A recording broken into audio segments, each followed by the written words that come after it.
How's it going, guys? It's Mr. Lone Wolf, and today I've got number 4 in my top 5 favourite scouts, and yeah, it is a Tatarin. It was bound to make it in there somewhere. I do enjoy this thing from time to time, and it's got a lot of good qualities in the game. There's a few that are not really to my liking, but it is what it is. You're not going to get everything you wish for in every single truck, otherwise it'd just be the same truck reskinned 45 times or whatever, so I don't mind. So I suppose first things first, as it's on the video, I've took it to the farm. I brought a dolphin just to like actually load the trailer, because that's the first thing that I will say is a negative about it, is it can't have any trailers at all, not scout trailers or like the truck trailers. So for example, even though I can winch this trailer to the farm, I can't actually load any cargo on it. So as far as doing stuff like that, you'd need something else, yeah, like I brought the dolphin, to actually load the stuff. But as far as the pulling power and everything on this, is really good. Like, it's one of these truck, or scouts I suppose, if I'm honest, out of pretty much all the scouts and everything, I'd kind of say this is in more of a category of its own. Like, I can see why they ended up putting it in the scout section. And in fairness, I mean, as a pure scout, that's one of the things it does do very well, but it doesn't really do a lot else, like, or it can do, but you kind of have to, yeah, adjust the way you do things. Like I say, if I just headed to the farm on my own, I wouldn't be able to do this now and be loading this trailer up and taking it along. But yeah, it's also a lot different to a lot of the scouts. Like, I suppose, apart from the R87 that's got 6 wheels, every other scout is just like a 4-wheel setup, a pretty traditional, you know, Jeep 4x4 chassis or whatever. And yeah, this thing is obviously like a full-on APC. It's 8-wheel drive, it's got 8 wheels, it's cost 5-10 times more than some of the scouts, and in some ways does kind of have less versatility. But as I said, the things it can do, I mean, it certainly doesn't motor along, but it's kind of got one pace fits all, and it's just, generally speaking, this pace constantly. I'll just say quickly while it was on the screen, it's pretty nice that even though I'm only winching this trailer, it actually let me finish the competition and drop 2 of the cargo off, and yeah, it paid me my money and I'm all good. So that was pretty good about it. Yeah, the other nice thing is the fact that it is basically just a chassis lined with wheels, and it's got a lot of nice power to it.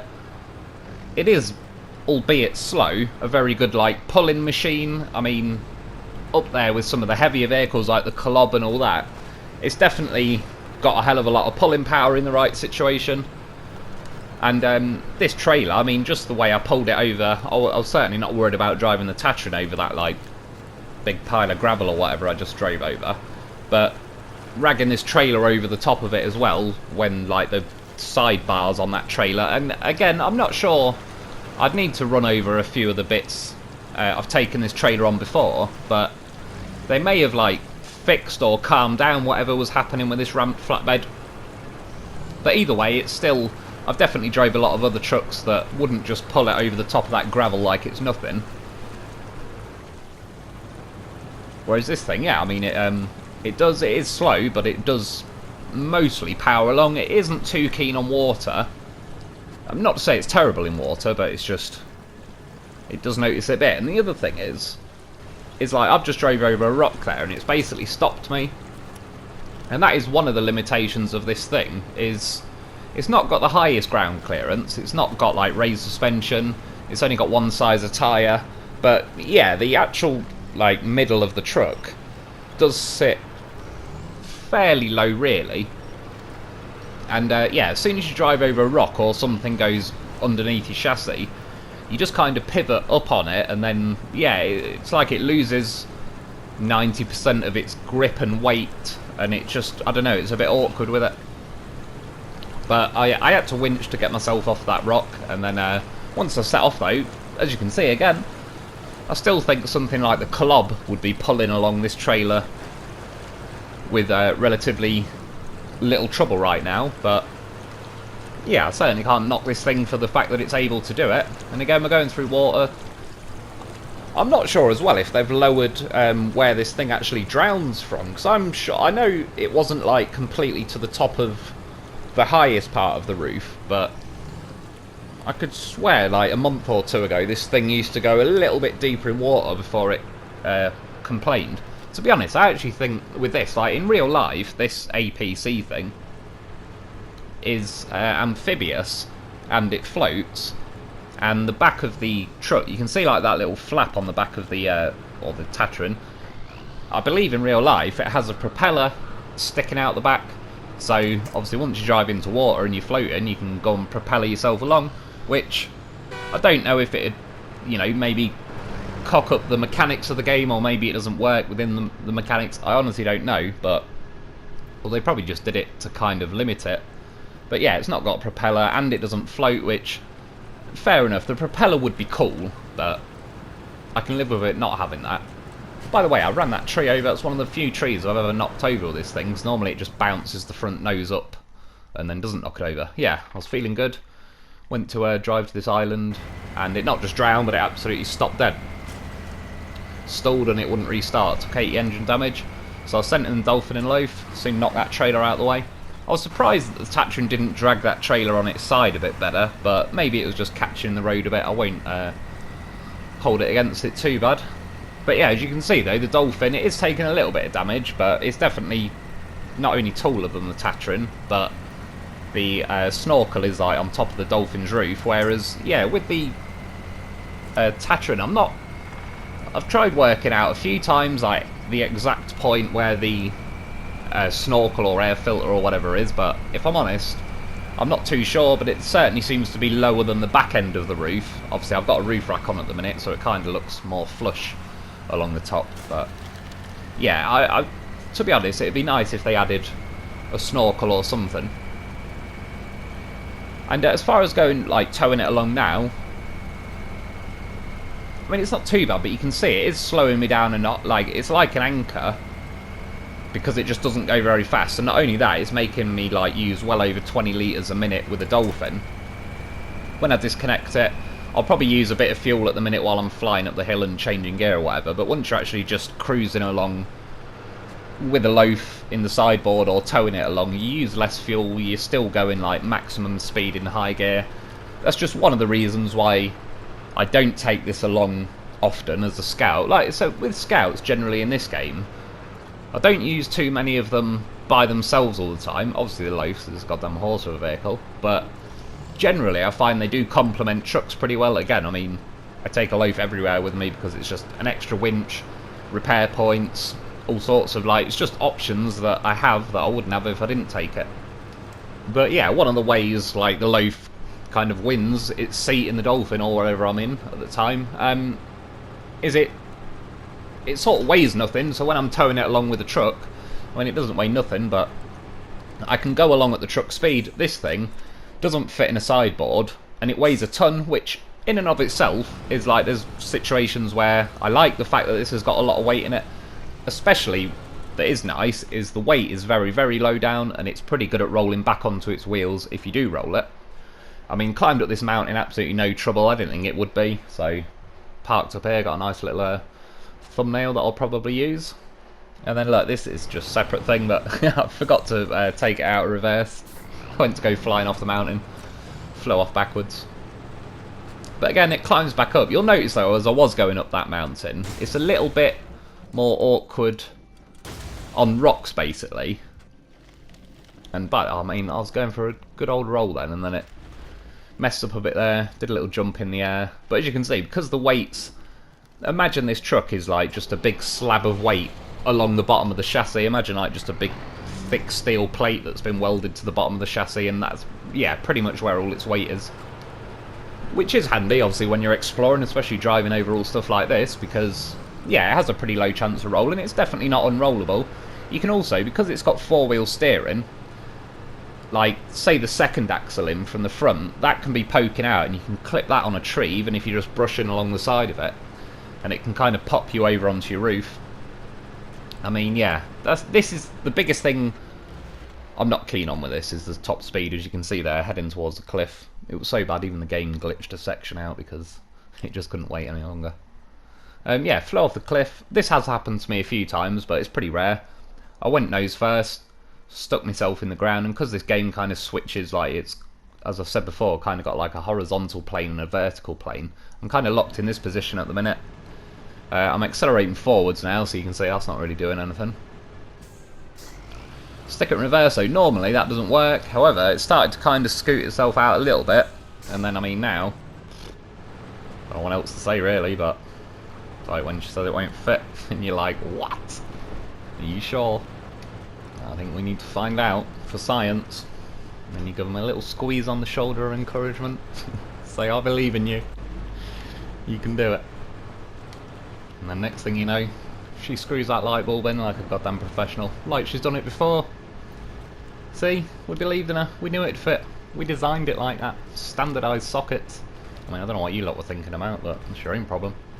I was just talking about standardised light sockets, like B22 bayonet, or E27 screw large. I mean, words to live by. You gotta know these things. So anyway, I was having a good time jumping up and down, but in the end I decided I didn't want to actually rescue the Tatarin just yet. But fortunately, I've got a backup Tatarin. So yeah, went for another dribble off the cliff because it isn't quite capable of jumping. You see the weight? Weeble wobble mode activated.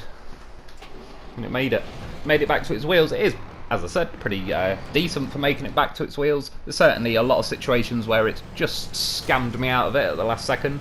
Because it's quite wide, if it balances on its wheels the right way, sideways, then it ain't getting back to its wheels.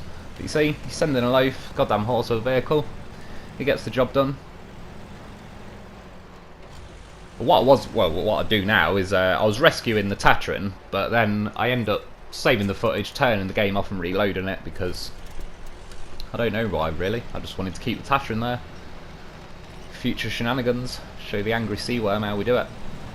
I mean, again, it's a goddamn horse of a vehicle, pulls the Tatarin out like it's nothing, drags its entire nose through. And the Tatarin, I don't know, it's like it's been eating ass all night or something, but we'll talk about that another time. Yeah, going along here, and Quarry, to be fair, I'm not really dragging the Dolphin along that much because it's got fuel and everything, so it's basically driving along behind me. And because the Tatarin's pretty slow, especially versus the Dolphin, if anything, yeah, the Dolphin's going to keep pretty good pace with it. Like, I'm still basically going full speed now. I'm in 5th gear out of 5th. Again, though, going through here, like, it's no issue in a weird way. And I mean this is kind of a compliment and a bad thing against this Tatarin, but it's almost a victim of its own ability across various terrains. And what I mean by that is it's kind of this fast whether you're going along a road, it's this fast whether you're going on a dirt road, light mud, to a degree, deep mud, snow, etc. And it sort of gets to a point, long term anyway, like when I first found this thing, I had days of fun with it, so I'm not knocking it at all. It's a bloody good truck, or scout, whatever, and it's well worth getting, it's well worth keeping, at least having one. Let's say I've got 2. I mean, Dolphin's having a good time, but the fact that it was able to keep pulling through that mud is decent. But yeah, it's long term, it's kind of, it's a bit slow and vanilla along the roads because you're just driving along the roads, there's no drifting, there's no high speed, there's no risk of smashing into something. You're driving along and you kind of almost get a little bit bored, or I do. And then when you get to the off-road sections, it just ploughs along at the same speed regardless, so then it's kind of like, once you're even there, it's not to say then that it's necessarily boring, because there is times that I just want to cut across the terrain and I don't need like a 10-minute exercise in dragging my way through 100 metres of mud or whatever. But yeah, sometimes it's like nice to have the challenge. I mean, when I'm ploughing along somewhere, I want to, like, say if I'm in the Dolphin and I stick it in high range, it's a nice comfortable pace where it fits the steering well, it's kind of fast enough to where you can get a little bit wobbly on the roads and it keeps you entertained. But then once you actually get to the mud, like, this is probably one of the least affected vehicles in the entire game. Again, up to a point, because it's not got the highest ground clearance in the game, etc. Yeah, it has its limits, but up to its limits, there's very little variance from just the top speed, and it does what it does.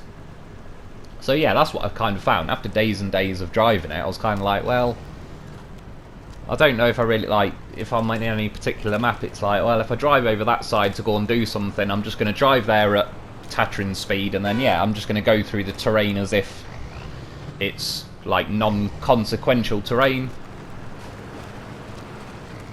I mean, going through the ice as well, it's very good up to a point. The only thing really that lets it down is its lack of ground clearance. So once you actually drop all the wheels in and you've like lost all your pace, it kind of stops dead. But the other thing that I think it should do a bit better is because the nose is obviously slanted.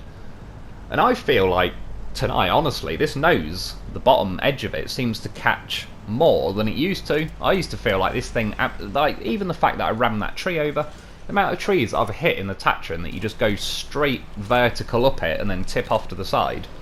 But it's like the nose does dig in a bit more, and again, it could just be me, so I'm not going to say it for certain.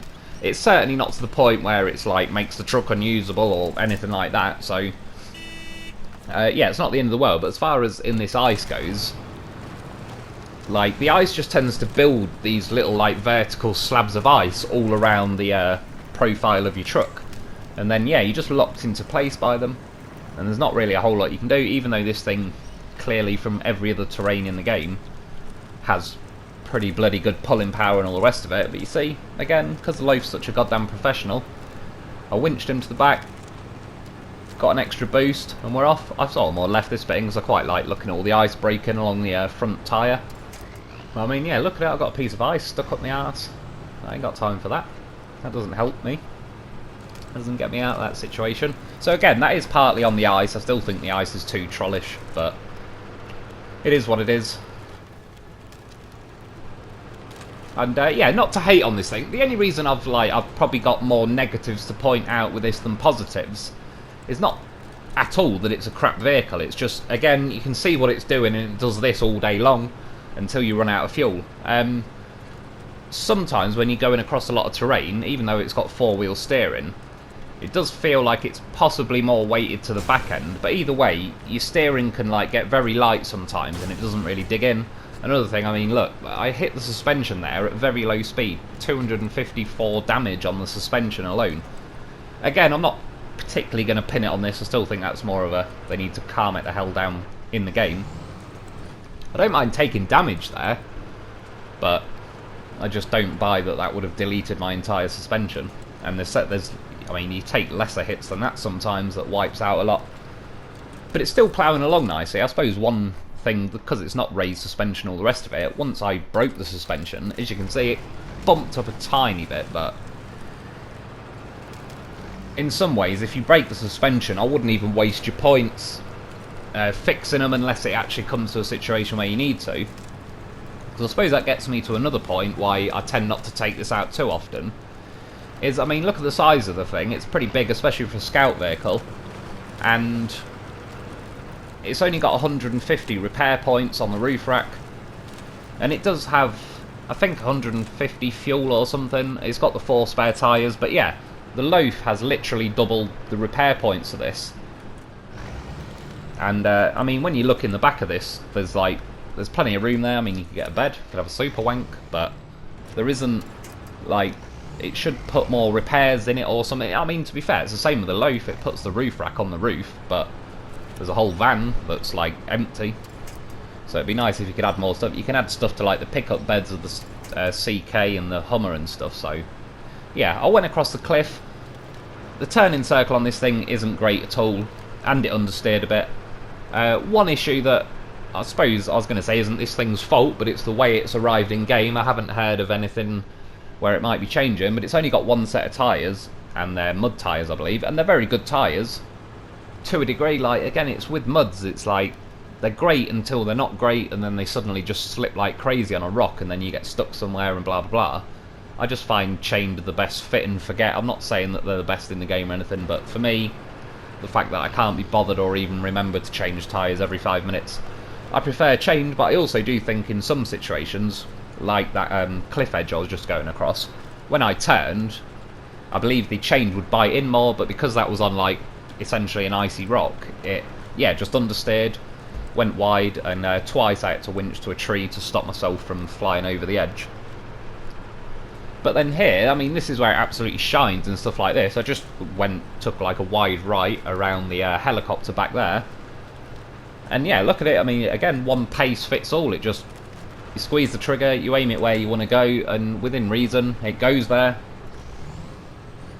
at pretty much this pace. I got stuck here, like, ridiculously stuck. I was there for about 8 minutes. You see how, like, the ice kind of all lines up perfectly around the profile of the truck. There's a piece behind, pieces on the side, there's a piece up the front, kind of like front corner, but yeah, it was absolutely just wedged me in and that's it. Like, I couldn't reverse, couldn't go forward, there was no winch points. I believe tonight, or it might be on, like, I've got 2 Tatarins. I believe on the first one I had the advanced winch, on this one I've got the autonomous winch, and if you absolutely, like, well, 99.9% guarantee that you're going to make it somewhere, it's probably best to go for the autonomous, but because this thing doesn't flip that easily and it does kind of weeble wobble its way back to its wheels, personally I would just risk it and do the advanced, because you can reach further.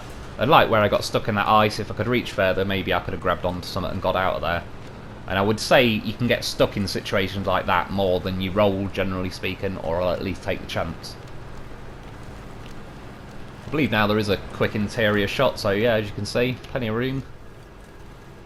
But that's what I do when I'm driving along. I just start to get bored and I'm looking on the interior view, looking around. I start looking at my phone, like trying to choose a YouTube video or something, just because, yeah, there's not enough speed there to, like, that I have to fight it or control it and dodge things and that. It's just, I already know now, looking where I'm going, and I'll be looking at my phone and it's like, I'll be adding a bit of steering here and there, probably not even looking, but that's just what I'm like when it's, yeah, a little bit on the slow side. But apart from all that, it genuinely, as you can see, I mean, that's, the clips all night are just me ploughing through just about every single terrain there is with little to no resistance, like I said, up to a degree, which is fair enough, that's obviously part of the game.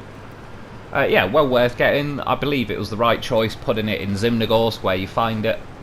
I think if anything they probably could, not worth it now, but swapped over where the Steptoe and the Taiga is, because you find the Taiga on drowned lands. Really it should probably be the Steptoe. But yeah, this is in Zimnogorsk. It's the right map to find it. It's very good in Zimnogorsk because a lot of the mud on there is a troll. And yeah, I reckon it's well worth getting. I'd say it's number 4 on the list. Going through here, it's a little bit slow through the boggy water there. That's probably one of its weakest terrains. Like I say, water, it's not bad at it. It's just not as naturally Tatarin ability as it normally is. But yeah, that's about it for today. I hope you've enjoyed. Thanks for watching, and I'll be back soon.